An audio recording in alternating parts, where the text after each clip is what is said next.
Edward II, the king who fell in silence. This story is not a myth, it's a real history. If these quiet kingdom stories help you relax, consider liking this video and subscribing, so you don't miss future bedtime stories. Now, just listen. It was winter in England. Not a sudden winter, but a long one. The kind that settles in and refuses to leave. Cold lived inside the stone walls. It climbed into buildings. It waited in corners. Even before night fell, the air felt heavy. Breath turned pale the moment it left the mouth. Hands disappeared into sleeves. Movement slowed. Winter decided the rhythm of life. Most people owned very little. A wool cloak, worn thin at the edges. Boots repaired again and again. A belt holding everything together. Clothes rustled softly when people walked. Fabric against fabric. Quiet, tired sound. Food was simple. Bread that broke hard in the hands. Stew that warmed slowly. People ate close to the fire. They leaned in. They saved heat. Every piece of wood mattered. When logs cracked in the fire, people listened. That sound meant warmth. That sound meant survival. By the nightfall, the streets emptied. Not from fear, from cold. Torches burned low. Their light struggled against wind. Guards walked the walls slowly. Boots heavy on a stone. Each step echoing softly into the dark. The city breathed quietly, as if it did not want to disturb the night. Inside the castle, fires burned constantly. Still, warmth was uneven. Close to the hearth, it was comforting. A few steps away, the cold returned. Tapestries covered stone walls, not for beauty, for protection. Servants moved quietly through long corridors. Their cloaks whispered as they passed. Metal buckles tapped softly. Nothing rushed. Winter allowed no haste. Edward II sat near the fire longer than most kings. He noticed things others ignored. The sound of burning wood. The way shadows moved on the walls. The silence between moments. He had been king since 1307. He inherited a stable crown, a disciplined kingdom, but he was different from his father. Edward valued closeness, affection, presence. He believed loyalty came from warmth, not distance. The royal court appeared lively. Feasts echoed through halls. Music played late into the night. But behind the noise, there was stillness. Whispers traveled faster than footsteps. Eyes watched quietly. Edward trusted easily. He surrounded himself with those he felt close to. Not all of them were prepared for power. One man stood closest, Piers Gaveston, charming, confident, unafraid. Edward gave him land, titles, influence, things others waited years to earn. Resentment grew slowly, not with anger, with patience. Meetings were held, letters written, voices stayed calm, silence thickened. Eventually, Gaveston was exiled. Edward felt the absence immediately. The castle felt colder. But Gaveston returned, and soon after, he was taken, captured, executed. Edward did not respond with force. He withdrew, and that retreat changed everything. The Queen, Isabella of France, watched quietly, young, observant. She learned something important. Power does not shout, it waits. When she left England, she returned changed. She did not return alone. Edward did not resist.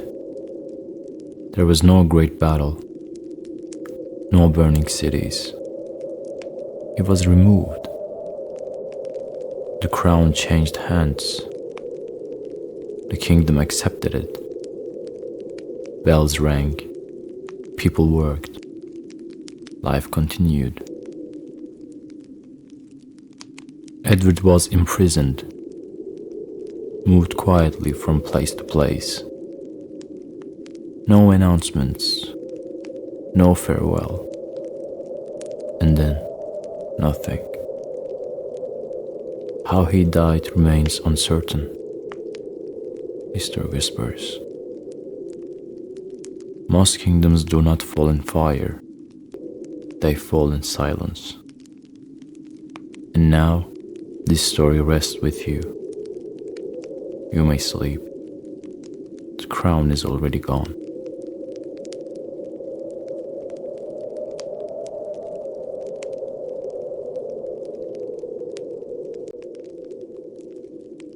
The inn that waited all night.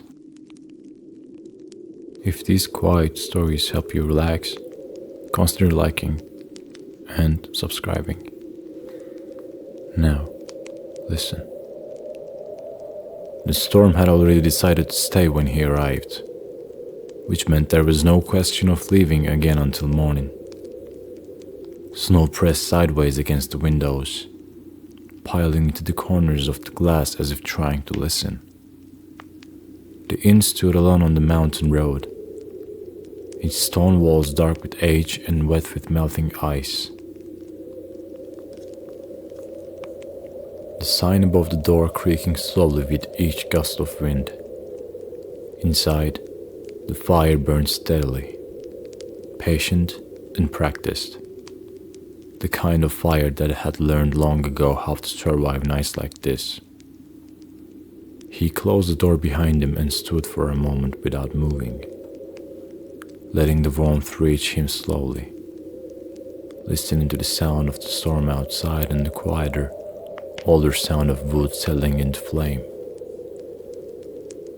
The room smelled of smoke, damp wool, and something warm simmering in a pot that had likely been there since before sunset. The floorboards creaked beneath his boots as he stepped forward, each sound softened by time and familiarity. This was not a large place. A handful of tables stood scattered near the hearth, their surfaces marked by years of use. Rings left behind by mugs and bowls, shallow cuts from knives that had slipped in tired hands. Benches hugged the walls, and above them, hooks held cloaks in various states of wetness and repair. Every object in the room seemed to understand why it was here. He removed his gloves slowly, flexing in his fingers as feeling returned, and hung his cloak near the fire. Steam rose faintly from the fabric, catching the light before disappearing. Outside, the wind struck the walls again, harder this time. And the inn answered with a low groan that traveled through stone and beam alike. Someone stirred near the far end of the room. Another guest, half asleep already, turned on a bench and pulled a blanket higher. No one spoke. There was no need. He took a seat close to the hearth, close enough to feel the heat, but not so close that it demanded attention. The fire crackled softly, shifting and settling, and he found himself watching it without effort. Flames moved in slow, deliberate patterns, rising and folding back into themselves, as if the night were being told a story. In a language older than words, time loosened its grip in places like this. It always did. The innkeeper moved quietly behind the bar, ladling stew into a bowl without looking up. The sound of the spoon against the pot was steady and reassuring. When the bowl was placed in front of him, he wrapped his hands around it and let the warmth sink in before eating. The first bite tasted of salt and root vegetables and something faintly smoky, a flavor that belonged more to the room than the food itself. He ate slowly, not because he was tired, but because rushing felt wrong here. Outside, the storm deepened. Snow struck the roof with a sound like distant applause, then settled into a steady hush. The windows fogged and cleared in cycles, as heat met cold and negotiated a temporary truce. The inn did not fight the storm, it simply waited, and in doing so, thought everyone inside had to do the same. He leaned back slightly and let his gaze drift across the room. There were others here tonight, though none had arrived with him. A man slept near the wall, his boots placed neatly beneath the bench, his breathing slow and even. A woman sat closer to the door, mending a tear in her sleeve with careful stitches, her movements precise and unhurried. Another figure sat with their back to the fire, hood still up, face hidden in shadow, hands folded as if in thought or prayer. No one watched anyone else for long. Privacy was a shared understanding on nights like this. The fire shifted again, sending a small shower of sparks upward. For a moment, the room brightened, shadows stretching and then retreating. He felt the familiar pull of memory in that light. The way fire often reached into places that cold could not. He thought of other nights, other rooms. Other storms waited out in similar silence. Each one blurred into the next, connected not by place but by feeling. Shelter was a universal language. Hours passed without announcing themselves. The stew pot was emptied and set aside. The innkeeper banked the fire slightly, adding wood with practiced care, never letting it flare too high or sink too low. The storm outside remained relentless, but its voice softened, becoming part of the background rather than a threat. Inside, the air grew warmer, heavier, the kind of warmth that invited stillness. He closed his eyes for a time, listening. The sounds of the inn layered gently over one another. The fire's low murmur, the wind's distant insistence, the occasional shift of someone adjusting their position. Even the building itself seemed to breathe, expanding and contracting in response to the cold. He felt himself drifting, not into sleep exactly, but into a place where thoughts slowed and softened. At some point in the night, the door rattled hard enough to draw attention. Not a knock, just the wind testing a weakness. The inn held, no one moved. There was a trust here, built over years of storms survived, that this place knew how to endure. The fire responded with a louder crack, as if to reassure itself as much as anyone else. The woman by the door finished her mending and folded the cloth carefully, placing it back into her bag. She stood, stretched, and moved toward an empty bench. The man sleeping near the wall turned once and then settled again. The hooded figure remained still. The innkeeper leaned against the bar and watched the fire, his expression unreadable but calm. Time slipped further out of shape. The night no longer felt like a straight line moving toward morning, but a wide, quiet space to be occupied. Thoughts wandered and returned. He found himself counting the sounds between gusts of wind, noticing how each pause lengthened and shortened unpredictably. Snow continued to fall, but its urgency had faded. It was no longer trying to arrive. It was already here. Eventually, fatigue made its presence known in small ways. His shoulders relaxed. His breathing deepened. The bench beneath him felt less like a place to sit and more like a place to remain. He adjusted his position, resting his head lightly against the wall, and allowed his eyes to close again. The firelight flickered behind his eyelids, a warm, shifting glow. Sometime later, perhaps closer to morning than to midnight, the storm began to change. The wind softened, its edge dulled, and the sound of falling snow grew lighter. The inn responded with a different tone, a subtle release of tension that traveled through wood and stone alike. The fire burned lower now, steady and content, no longer needing constant attention. He opened his eyes and saw that the room had changed as well. Shadows lay differently across the floor. The innkeeper moved with quieter steps, as if not to disturb something fragile.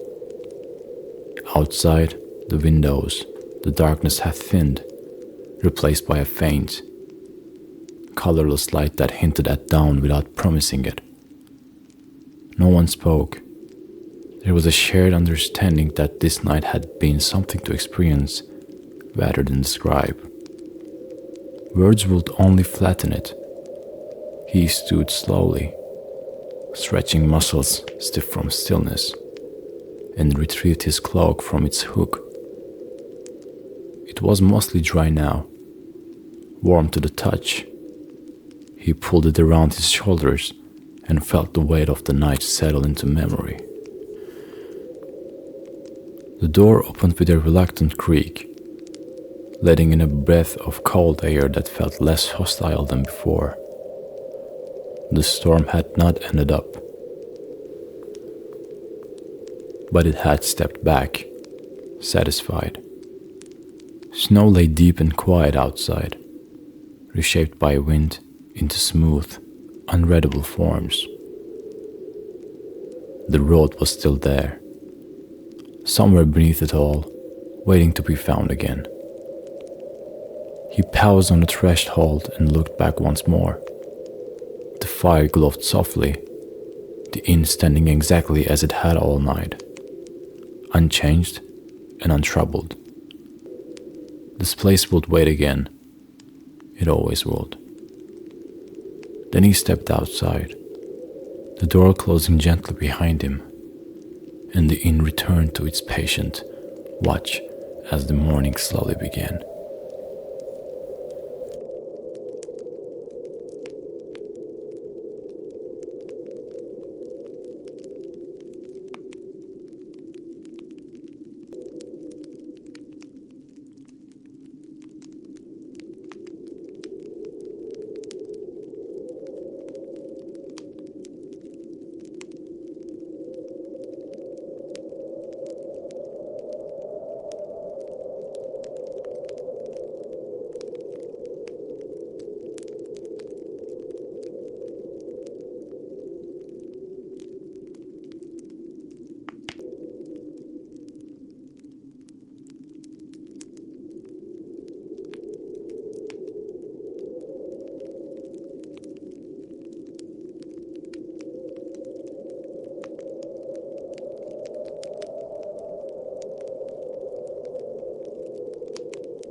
The letter that arrived before the storm.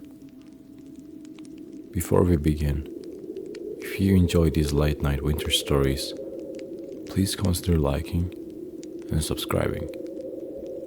Now, listen. The letter arrived before the storm did, which was how everyone later agreed it had never truly belonged to the weather.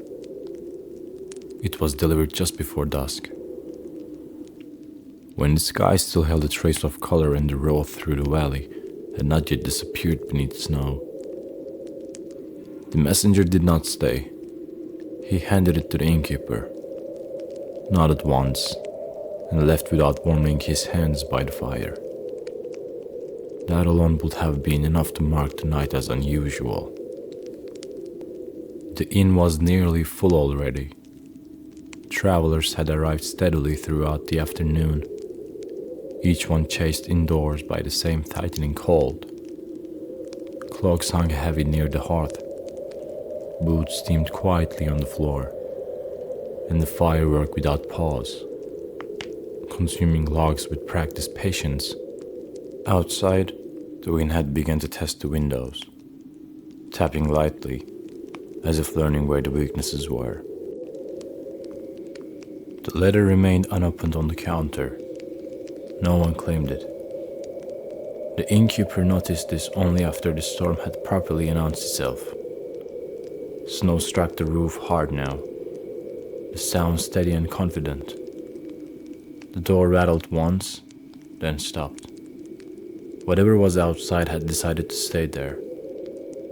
He cleared his throat. "Someone left this," he said, lifting the ladder just enough for it to be seen. The wax seal caught the firelight, unbroken. No one spoke.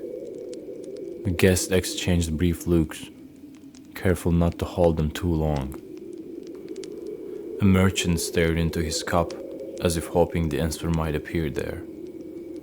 A woman near the wall adjusted her gloves, fingers stiff with cold. A man who had arrived alone that afternoon leaned back slightly, eyes half-lidded, expression unreadable. The innkeeper waited. Still, no one claimed the letter. He placed it on the table nearest the fire, not as an invitation, but as a fact. Then he returned to his work, as if letters left in storms were common enough to ignore. They were not. Hours passed. The storm worsened, closing the road completely. Snow climbed the windows, raising the outside world. Inside, the fire grew lower and steadier, the room settling into the long stretch of night that could not be hurried. Eventually, someone spoke. "It has a royal seal," the merchant said quietly, nodding toward the table. "Old design." The woman by the wall glanced up. "How would you know?" He shrugged. "I've seen enough." The man who had arrived alone smiled faintly, though he did not look at either of them. "Royal letters don't travel without reason," he said. His voice was calm, almost controversial. "And they don't get abandoned by accident." That was when the unease truly settled in. The letter lay between them, untouched, its presence growing heavier by the hour. Everyone in the room understood the same unspoken truth. Whoever the letter was meant for was here, or had been. The fire cracked softly. Outside, the storm showed no sign of mercy. As the night deepened, small things began to feel deliberate. A door left unlatched for a moment too long. A cup refilled by the wrong hand. A glance held just a breath longer than necessary. The woman by the wall stood and crossed the room, claiming a seat closer to the fire. The merchant followed shortly after, not beside her, but opposite, as if distance itself were a kind of defense. The man who had arrived alone did not move at all. When the innkeeper finally spoke again, his voice was lower. "If that letter stays unopened," he said, "none of you will sleep." No one disagreed. At last, the woman reached for it. Her fingers stopped just short of the wax. "I don't think it's meant for me," she said. The merchant exhaled sharply. "Then don't touch it." The man by the fire titled his head. "Or perhaps," he said, "it's meant for whoever opens it." Silence returned, thicker than before. The storm pressed harder against the walls, as if impatient.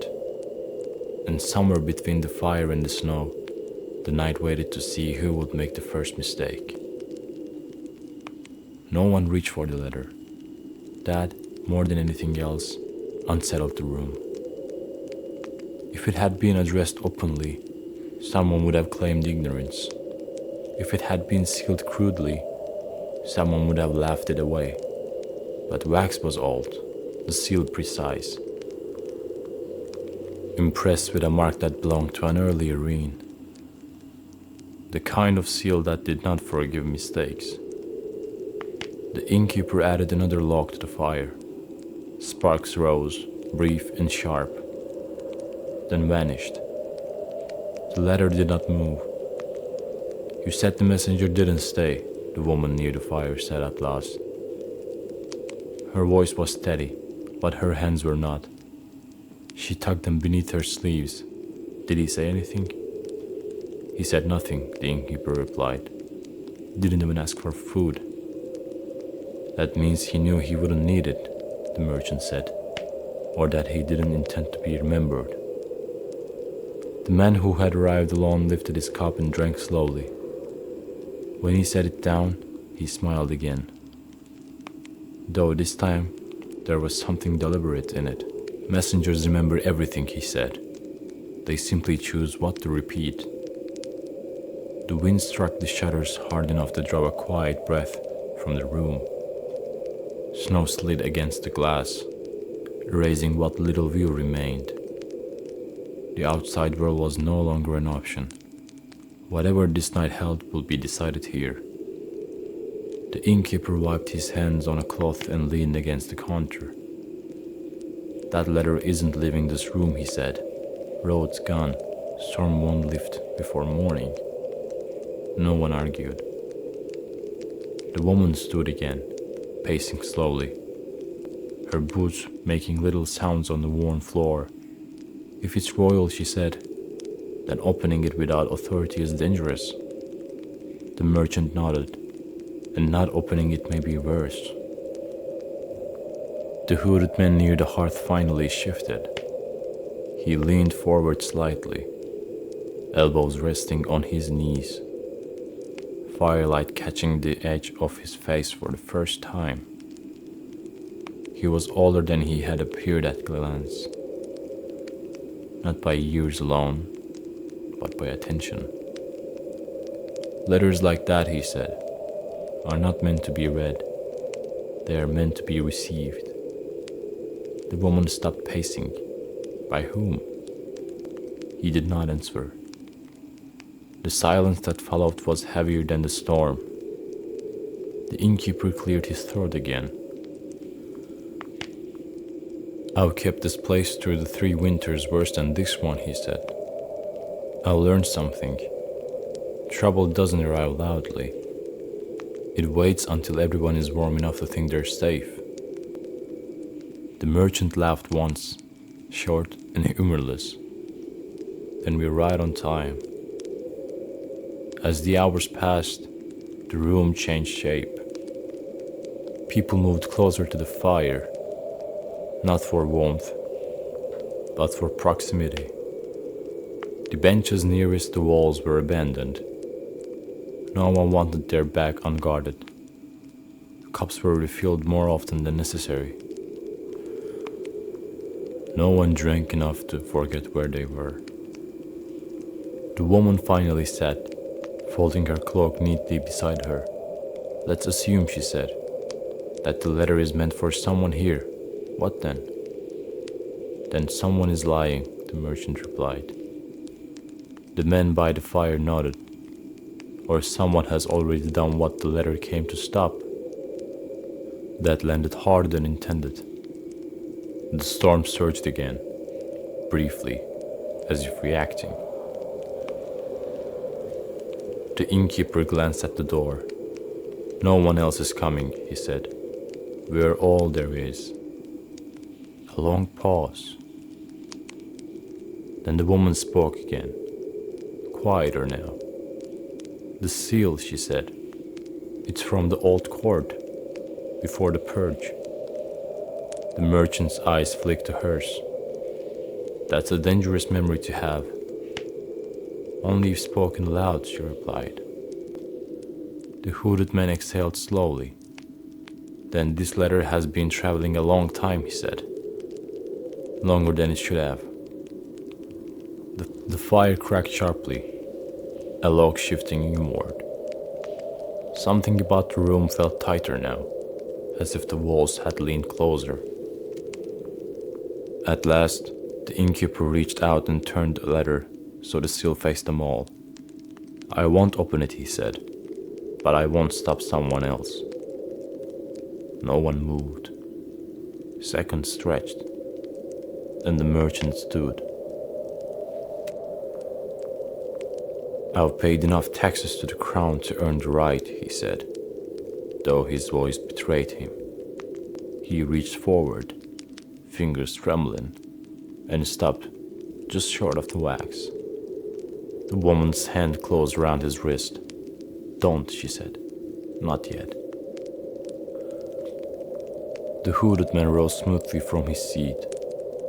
You are all making this harder than it needs to be, he said gently. The letter knows where it belongs. He stepped closer to the table. The room held its breath. Outside, the storm quieted again, as if listening, and the wax seal, unbroken, waited. The hooded man stopped beside the table. He did not reach for the letter. Instead, he placed his palm flat against the wood, close enough to feel the heat rising from the fire beneath it. His fingers were steady. That, more than anything else, gave him away. I did not come here by chance, he said quietly, and neither did this letter. No one spoke. The woman released the merchant's wrist and took a step back. The innkeeper straightened, his expression unreadable. Though his eyes had sharpened, the storm outside softened further, as if the night itself were waiting for permission to end. The seal, the hooded man continued, belongs to a court that no longer exists, a court that was dismantled carefully so that nothing appeared broken, except people. The merchant swallowed, then why send it now? Because, the man said, someone survived. That word settled into the room like dust. The woman closed her eyes briefly. When she opened them again, her voice was calm. The letter wasn't meant to be opened, she said.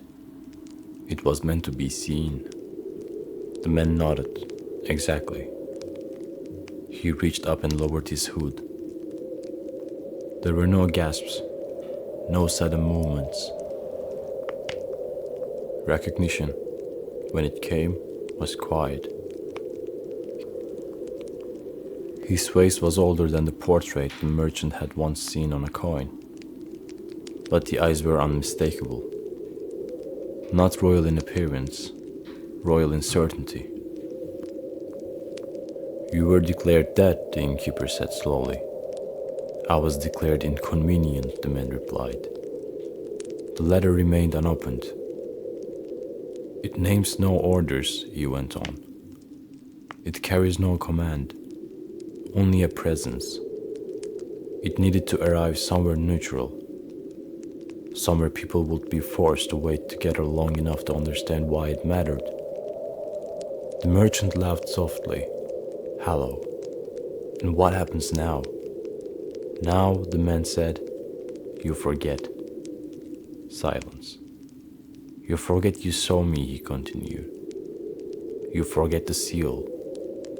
You forget this night felt different from any other. And you remember only that the storm trapped you here, and that nothing happened. The woman studied him. And if you don't? He smiled then, not unkindly. Then the letter would need to be opened, and that would be unfortunate. The fire shifted. A log collapsed inward, sending a brief flare of light across the room. When it settled again, something felt released. The man picked up the letters at last, not breaking the seal, not even turning it, and held it only for a moment before placing it into the fire. The wax melted first, then the paper curled. No one moved. The flames consumed it quickly, efficiently, as if the fire had been waiting. Outside, the wind stopped. Not slowly, completely. The man replaced his hood and stepped back. "Thank you for the warmth," he said. It was enough.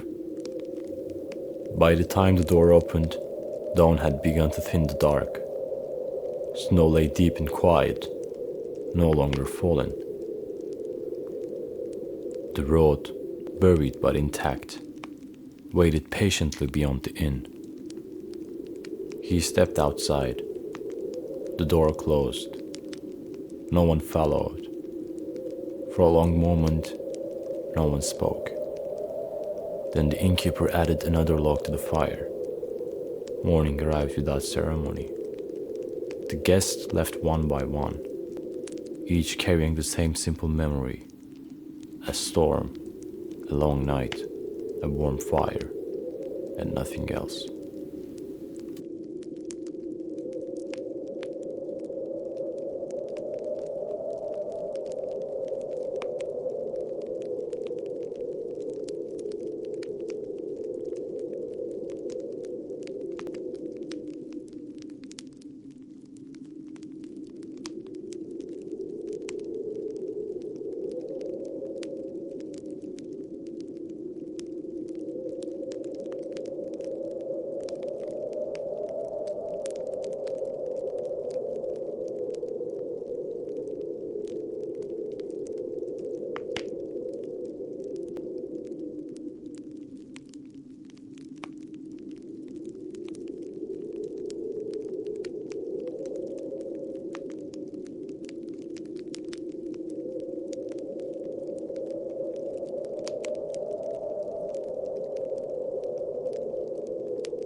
Richard III, a kingdom that learned to be silent. A true medieval bedtime story. If these quiet kingdom stories help you relax, consider liking this video and subscribing so you don't miss future bedtime stories. Now, just listen. Stay here. Do not move yet. The city is still asleep. London breathes slowly, as if it is afraid to wake itself. Fog presses gently against the windows. Not knocking, just resting there. The night is cold, but not sharp. It is the kind of cold that settles, that stays long enough to become unfamiliar. The streets are narrow. Stone holds the chill from days before, from weeks before. Water from yesterday's rain has frozen in shallow lines along the road. Not enough to sparkle, enough to bite. A single torch burns near a doorway. Its flame bends slightly in the wind, then steadies again. Somewhere far away, wood cracks in a fire. A soft sound, comforting. Someone turns in their sleep. Fabric shifts. A quiet sigh escapes. The city listens to itself. Inside small houses, people sleep close. Bodies share warmth. Cloaks are pulled tight. Wool scratches against skin, but it's better than the cold. Boots dry near dying embers. Leather smells faintly of smoke. No one dreams loudly. Winter teaches restraint. The Tower of London does not sleep. It never has. Its walls are thick, older than memory. Cold settles deep inside them. Torches line the corridors, each flame guarded by stone. Light moves slowly here. Guards walk measured paths. Every step practiced, every sound controlled. Metal shifts softly with the movement. Breath fogs the air. No one rushes. The tower does not forgive haste. Richard walks alone, not hurried, not uncertain. His cloak moves gently as he walks. Heavy fabric brushing stone. He feels the cold in his back, in his legs, in the curve of his spine. Pain is familiar. It has thought and patience. He stops near a narrow window. Outside, fog presses against the glass, turning the city into a blur. He watches without expression. Richard has always been good at waiting. While others spoke, he listened. While others celebrated, he counted. He learned the weight of silence early. Silence keeps secrets. Silence survives. Edward IV is dead. The bells rang slowly, not urgently, not joyfully. Black cloth hangs in windows. People nod to one another in the streets, acknowledging loss without words. Their air is young, too young. Children belong in beds, not on thrones. This is understood, even if never said aloud. The princes enter the tower quietly. Their cloaks are clean, their boots new. They are told they are safe. Protection, that word again. At first, they are seen, walking near windows, playing softly. Then only sometimes, then not at all. The tower absorbs them. The city notices. But the city has learned silence. People speak less. In taverns, voices lower. Names are avoided. Eyes shift toward doors when footsteps approach. No one asks questions directly. Questions are dangerous. Silence feels safer. The crown changes hands, not violently, not loudly. It is placed, it settles. Banners are raised. The streets remain calm. People continue living. Fear does not always disrupt life. Sometimes it simply rearranges it.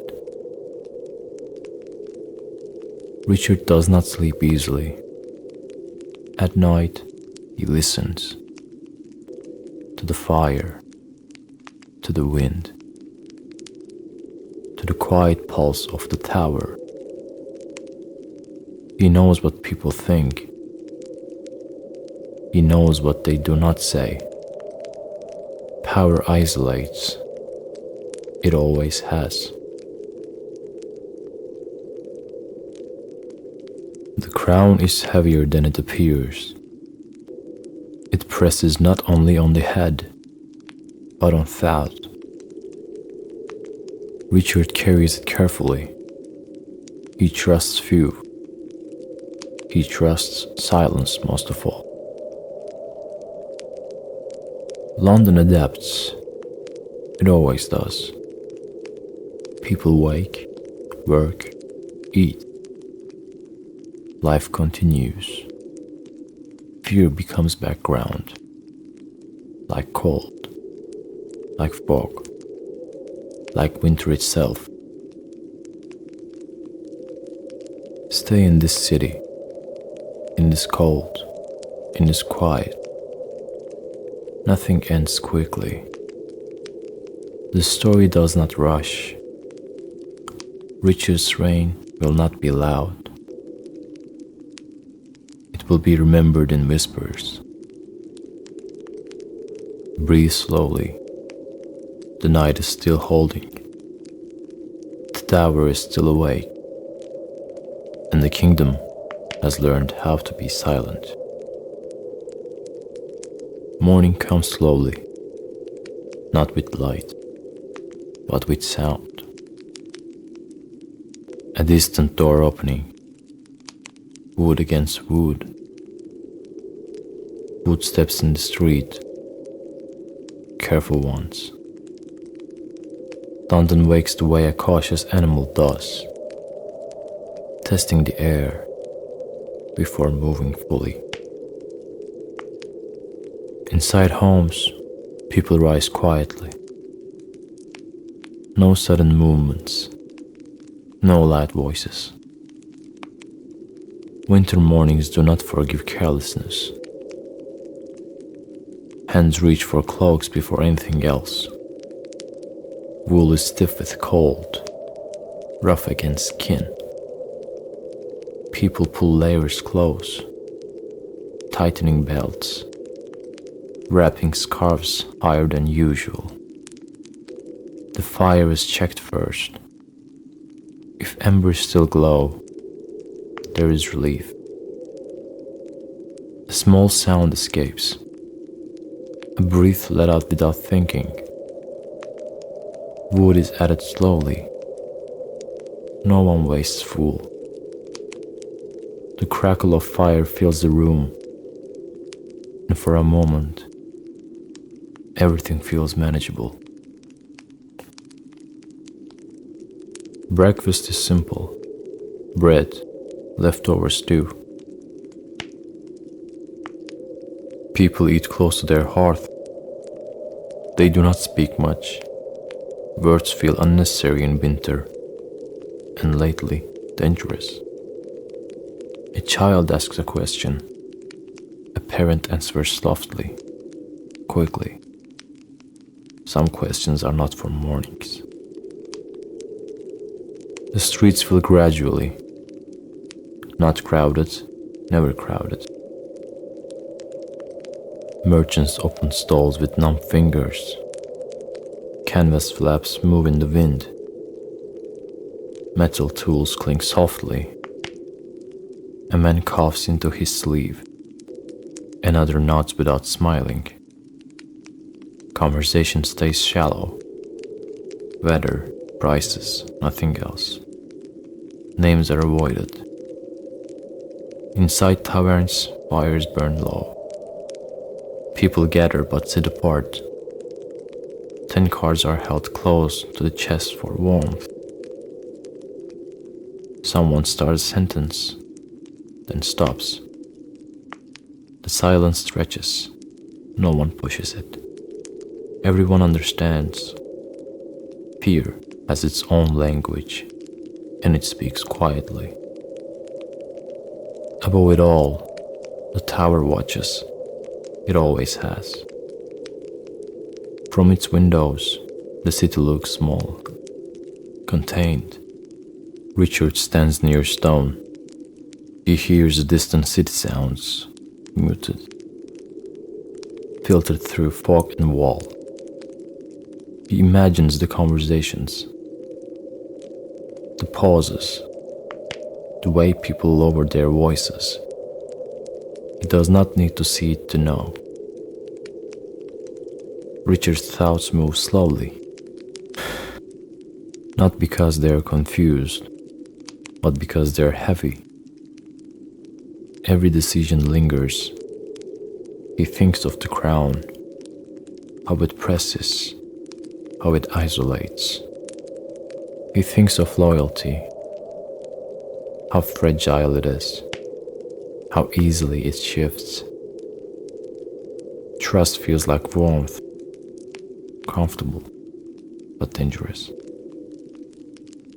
The rooms around him are large, too large. Firelight does not reach the corners. Shadows stay there, unmoving. Servants come and go quietly. They avoid his eyes. Respect or fear, it no longer matters. Both create distance. Night falls again. It always does. The city grows still. Torches flare briefly, then settle. Fog returns, thicker now. It wraps the streets in softness, hiding edges, hiding intentions. Inside the tower, corridors echo with measured steps. Guards pass each other without words. They know better. Richard sits alone. Wire crackles. Wood shifts, settles. He listens to the rhythm. Fire, wind, stone. He wonders what history will say. Not loudly. History never shouts. In the city, people sleep lightly. Dreams are thin. Hands stay close to the blankets. Someone wakes suddenly, heart racing, then settles again. Fear does not need reason. It only needs presence. Richard remains awake. Sleep comes rarely. His body rests, but his mind does not. He carries the kingdom alone now, and alone is how power feels at its highest point. Stay in this quiet, in the city that breathes carefully, in this king who listens more than he speaks. Nothing will explode. Nothing will resolve quickly. This is how it was. This is how it felt. The tower stands. The city waits. The crown remains heavy. Silence. Silence does the work. For a long time, people did not speak of the prince. Not openly. But the silence does not raise questions. It sharpens them.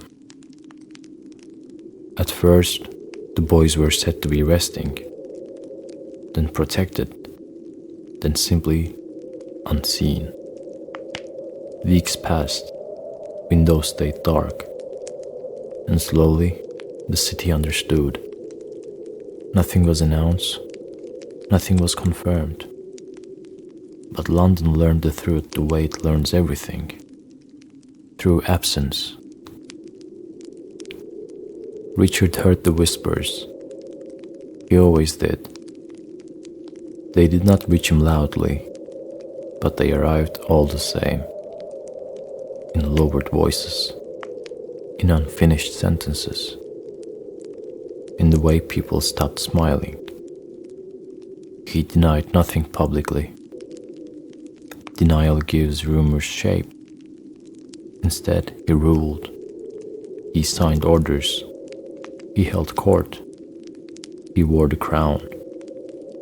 But something had shifted. The fear that once protected him had begun to turn. Loyalty became thinner. Men who once bowed easily now hesitated. Messages arrived slower. Support felt conditional.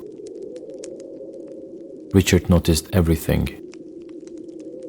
He knew a crown cannot survive on silence alone.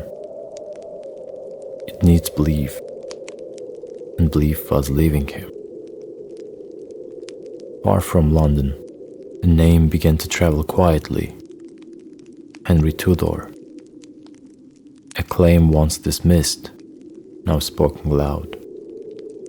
Not everywhere, not boldly, but enough. Richard prepared, not with confidence, with urgency. He gathered forces. He moved north. The tower watched him leave. It would not see him return. The night before the battle was cold. Not unusually so, just enough to feel familiar. Richard did not sleep. He sat alone, listening to the wind pull at the edges of the camp. Fires burned low. Men spoke softly. Some prayed.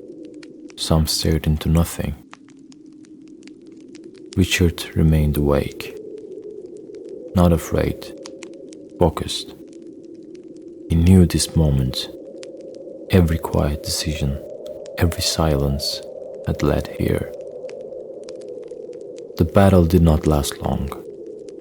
It was chaotic, confused, but its ending was clear. Richard fought, not as a symbol, as a man. And there, on the field of Bosworth, the silence ended. Richard III died in a battle, the last English king to do so. His crown was taken from the ground and placed on another head. England moved on, as it always does. Richard's body was buried quietly, without ceremony. Centuries later, it will be found beneath a parking lot. History has a sense of irony. Richard III ruled through silence. He believed control did there. But silence cannot rule forever. It can only delay the sound of change. Now, his story rests, and so can you. Good night.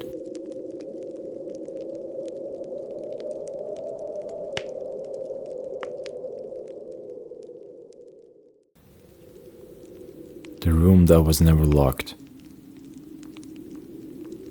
If you enjoy these late night stories, please like and subscribe for future videos. Now, listen. The room that was never locked. No one asked whose room it was. A question hovered in the air for most of the night. Unspoken but persistent. Like the sound of wind moving through gaps in old wood. The inn had been standing there long enough to know that unanswered questions did not disappear. They only waited. The woman by the fire shifted slightly, crossing one ankle over the other. Her movements were careful, practiced, as if she had learned long ago that attention was something to manage rather than invite. Firelight traced the lines of her face, revealing age without softness. She watched the flames as though they were explaining something to her alone. The hooded man had not moved since the merchant returned from the stairs. His posture suggested patience, not fear. The kind of patience that came from knowing that time would eventually do the work for him. Behind the bar, the merchant poured himself another drink and did not touch it. His eyes drifted, again and again, toward the staircase. Each time, he looked away a little faster. The door upstairs remained open, not wide, just enough. Displaced long enough to recognize a night that would not resolve itself easily. Some storms passed by morning, others stayed in memory. Rooms, he said quietly, more to the fire than to the guest, don't usually forget themselves. The woman smiled, thin and unreadable. Neither do people. The merchant cleared his throat. It could be a draft. The hooded man shook his head once. Drafts don't break locks. That blended with weight. The fire answered with a low crack, as if acknowledging the truth of it. Time moved strangely after that. Not forward, sideways. The storm outside softened, then returned, then softened again, as if uncertain whether it works as finished. Snow slid down the windows in uneven patterns, briefly revealing the dark before covering it again. Inside, the air grew heavier, thick with warmth and unasked questions.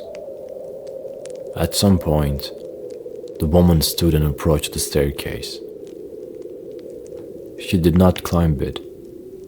She stopped at the bottom, resting one hand lightly on the banister. "You keep this place well," she said to the innkeeper. "I try." "Then you'll know," she continued, "that some rooms aren't meant for guests." The innkeeper said nothing. The hooded man finally looked up. Firelight caught his face just enough to reveal a scar near his mouth. Old and clean. The kind that came from intention rather than accident. "Some rooms," he said, "are meant to remember." The woman's hand tightened on the banister, only slightly. Near the middle of the night, When fatigue began to dull caution, the wind struck the inn harder than before. The building groaned, beams shifting in protest. For a brief moment, the lanterns flickered. The door upstairs moved, not opening further, not closing, just moving. The merchant stood abruptly, chair scraping loudly against the floor. "That's enough," he said. "This is ridiculous." He took 2 steps toward the stairs before stopping himself. No one else moved. The woman watched him carefully now.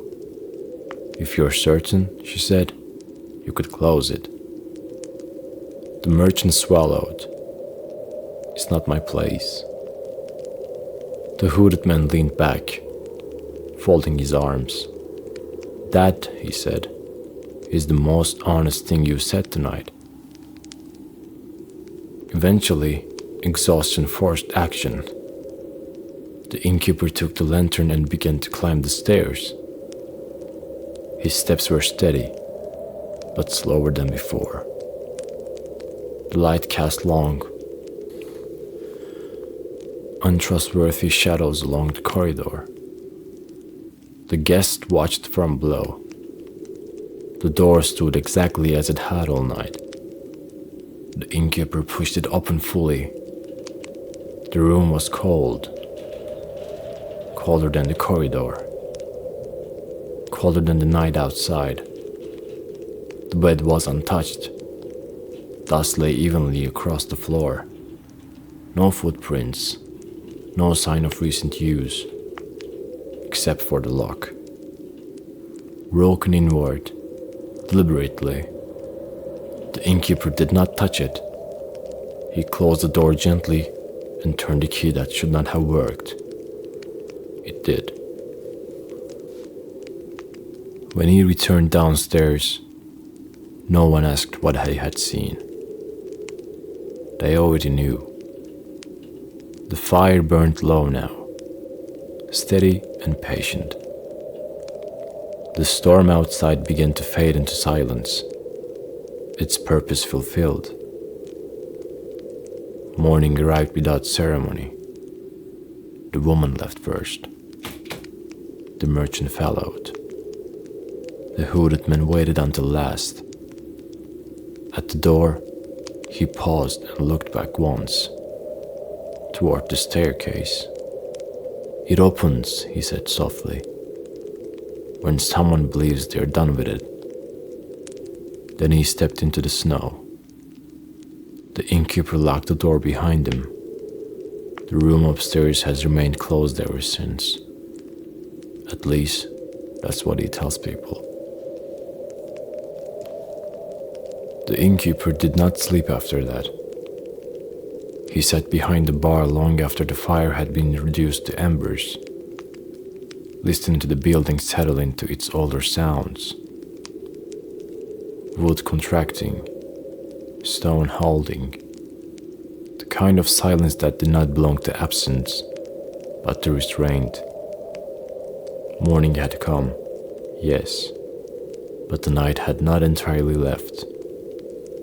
Some nights stayed behind, tucked into corners, waiting for someone careless enough to acknowledge them. He stood eventually and climbed the stairs again, this time without a lantern. The corridor was dim, lit only by the weak gray light leaking through the narrow window at the far end. The door at the end of it, the one that had been open all night, remained closed now. Locked, ordinary, almost convincing. He placed his hand on the wood. It was warmer than it should have been. He did not open it. Downstairs, the common room had emptied quickly. No one lingered. No one asked for breakfast.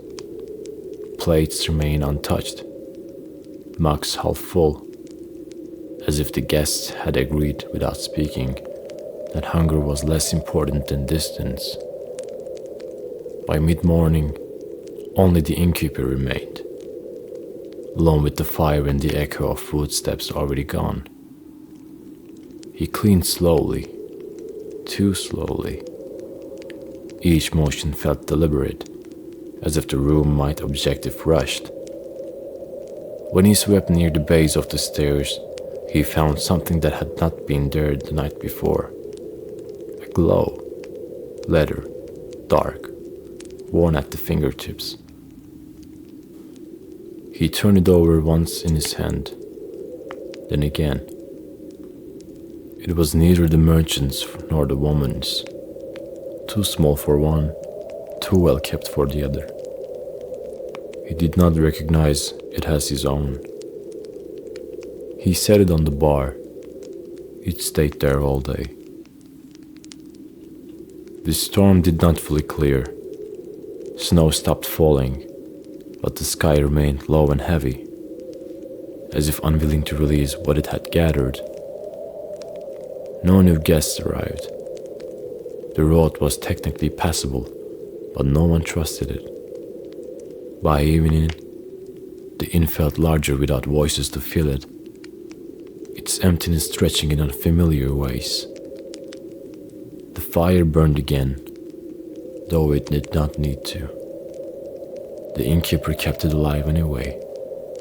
At dusk, the door opened, not violently, not cautiously, deliberately. The hooded man stood just inside the threshold, snow clinging to his cloak, his face uncovered now. The scar near his mouth caught the light again, but there was something else there too, something unsettled, as if he had expected the inn to refuse him. "You forgot this," he said, nodding toward the bar. The innkeeper did not look at the glow. "You left in a hurry." "Yes," the man replied. "That tends to happen." He stepped closer to the fire, extending his hands toward it without asking. The heat reached him slowly. He watched it with careful attention, as though checking something he had misplaced. "You didn't open the room," he said. "No." The men nodded once. "Good."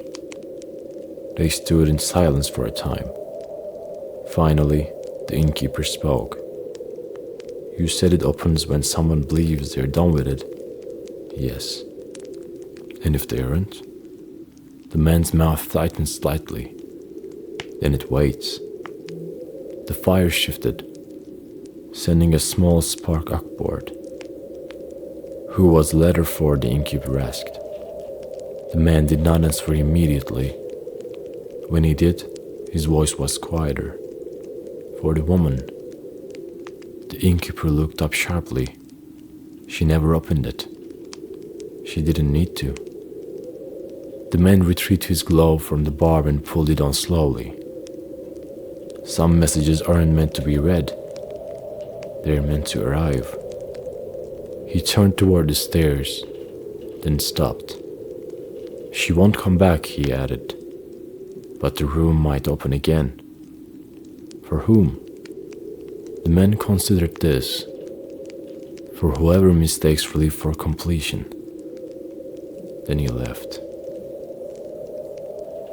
That night, the inn was quiet again. The fire burned low.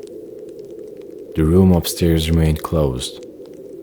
But just before dawn, when the innkeeper passed the staircase one last time, he noticed something different.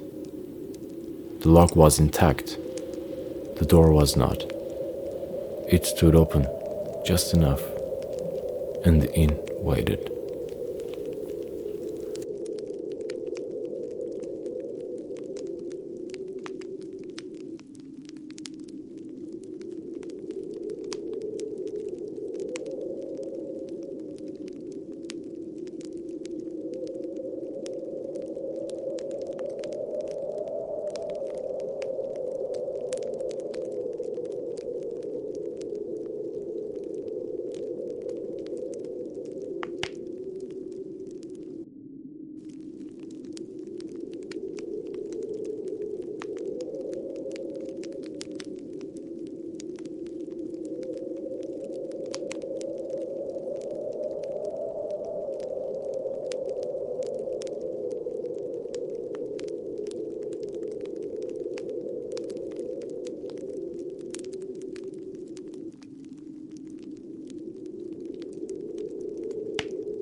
The letter through the snow.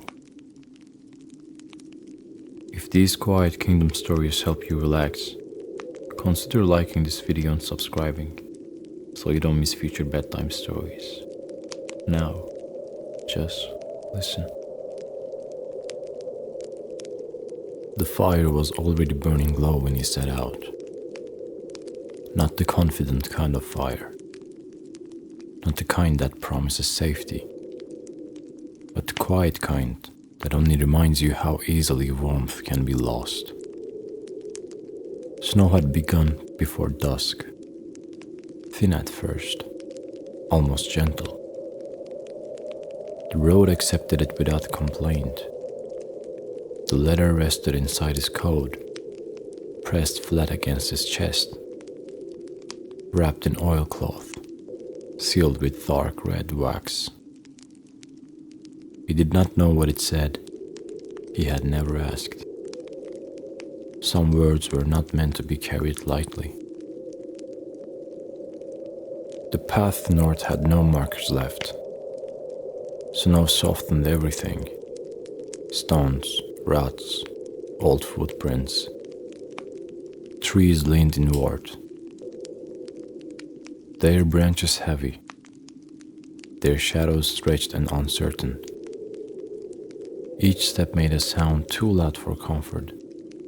Crunch, pause, crunch. He learned quickly not to rush. Cold punished haste. Night arrived without warning. One moment the world was grey. The next it was dark enough to swallow detail. He left the road and followed instinct, finding a shallow dip where the wind passed over instead of through. There, he knelt and worked with practiced hands. Flint, steel, patience. The fire took slowly. When it did, he fed it only what it needed, no more. Firewood was not endless. From his pack he took bread, hard at the edges, dense in the middle. He broke it, not cut it. Chewed slowly. With it, dried meat, tough and salty. Meant more for keeping the body working than for pleasure. Then fire crackled softly. He held his hands close, listening. The forest answered with creaks and distant shifts, sounds without owners. Sleep never came fully. The ground pressed cold through layers of cloth. Snow gathered on his cloak and melted, then cooled again. He woke often, to the wind changing direction, to the fire settling, to nothing at all. Each time he touched the place where the letter rested. Still there, still warm. Morning brought no color, only white and gray. He returned to the road, only to hear movement ahead. Then the men, 3 of them, poorly dressed, poorly fed. Desperate men are the most dangerous. They searched him, took what they could, left him breathing. When they vanished, the cold felt sharper, as if it approved of what had happened. He did not travel far that day. Fear weighed more than snow. By evening, the storm thickened.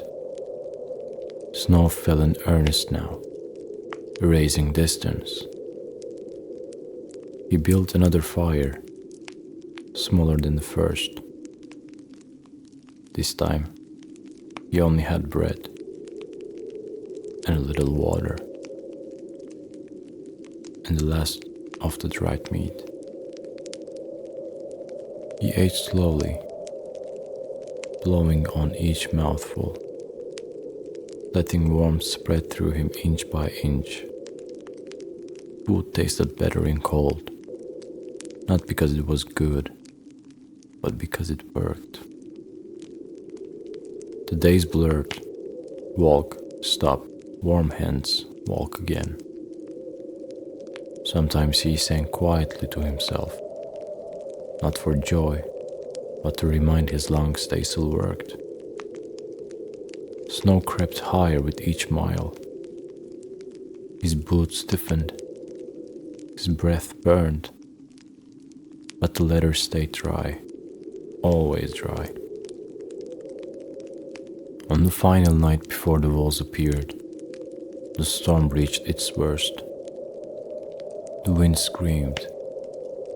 Snow struck like thrown sand. He found shelter beneath rock and root, barely enough. The fire fought the wind, lost, fought again. He ate the last of his bread. Nothing left now but water and will. He sat wrapped in his cloak, watching the flames struggle, thinking of the king, of rooms where fire never went out, of walls that held winter at bay. Morning brought silence. The storm had moved on. The world stood still beneath fresh snow. That was when he saw it. First a shadow, then lines, then stone rising from white. Walls, torches, order. He walked until his legs stopped arguing. At the gate, he spoke. "I carry a letter," he said, "for the king." The guards looked at him carefully, then stepped aside. Inside, warmth returned slowly. Pain followed it. He was giving soup, thick, steaming. Bread that tore easily. A place by the fire. The letter changed hands. Wax broke. The king read. History shifted. Quietly. The messenger rested. Outside, snow fell again. Inside, the fire burned. The road lies empty now. The fire settles, and the night continues without hurry. The room they led him into was small, but it felt larger than any place he had been in days. Not because of space, but because of warmth. A fire burned steadily in the hearth, not struggling, not pleading, just burning. Stone walls held the heat carefully, as if they had learned over centuries how to protect it.